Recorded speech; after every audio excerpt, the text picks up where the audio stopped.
Saudara-saudari yang terkasih dalam Tuhan, Yesus pada hari ini menggambarkan kepada kita tentang perumpamaan kebun anggur.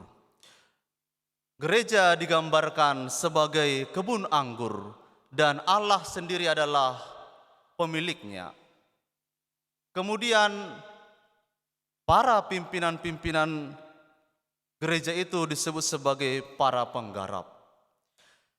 Sebagai pemilik kebun anggur, Allah itu sudah merencanakan yang terbaik untuk kelangsungan kebun anggur itu. Dikatakan dalam Injil hari ini, Allah sudah memagari sekelilingnya supaya tidak ada yang mengganggu atau merusak kebun anggur ini. Dia menggali lubang supaya ketika pada waktunya anggur itu diperas, sudah ada wadahnya.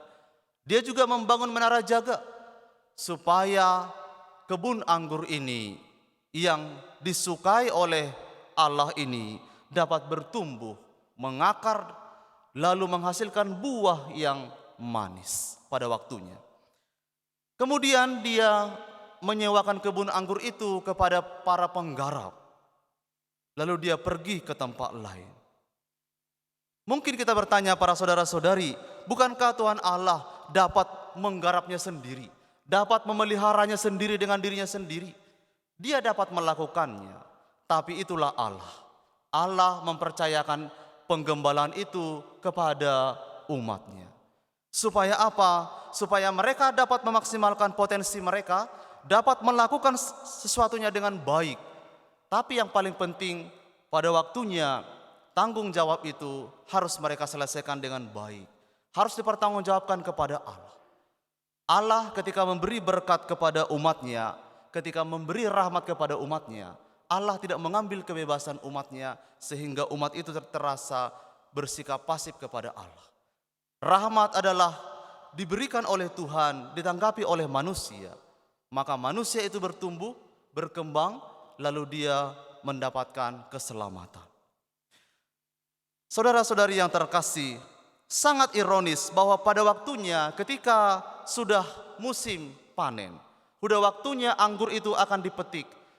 Kemudian Tuhan itu menyuruh hamba-hambanya kepada para penggarap. Harapannya dengan sangat baik, supaya para penggarap ini yang kepadanya disewakan kebun anggur itu dapat memberikan apa yang menjadi bagian dari si pemilik ini. Tetapi saudara-saudari, lihatlah apa yang terjadi. Mereka dikatakan tidak memberi kewajiban mereka. Mereka justru memukul, menangkap, mengusir, bahkan yang paling jahat di mata Tuhan, mereka membunuh para hamba itu. Itulah manusia. Ketika manusia sudah berhadapan dengan apa yang menguntungkan dirinya, maka manusia sudah lupa dengan rencana Tuhan. Dia memulai rencananya sendiri, lalu berjalan sesuai dengan pikirannya, lalu melakukan apa yang jahat di mata Tuhan. Saudara-saudari yang terkasih, benarlah yang dinasihatkan oleh Santo Paulus. Cinta akan uang adalah akar dari semua kejahatan. Ketika kita sudah mencintai uang atau mengabdi pada uang, kekuasaan dan harta, maka rasa-rasanya kita tidak akan bertahan lagi memeluk kebenaran dengan erat. Hidup kita menjadi jahat dan melakukan apa yang paling buruk di hadapan Tuhan. Saudara-saudariku yang terkasih dalam Tuhan, kiranya ini menjadi momen untuk kita di mana kita menyadari betapa pentingnya hari-hari pertobatan kita.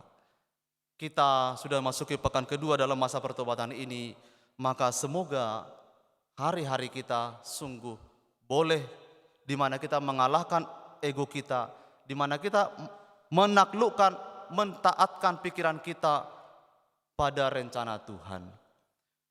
Hati kita ini mudah ternodai, mudah terluka, mudah tercemar oleh berbagai pikiran-pikiran yang jahat.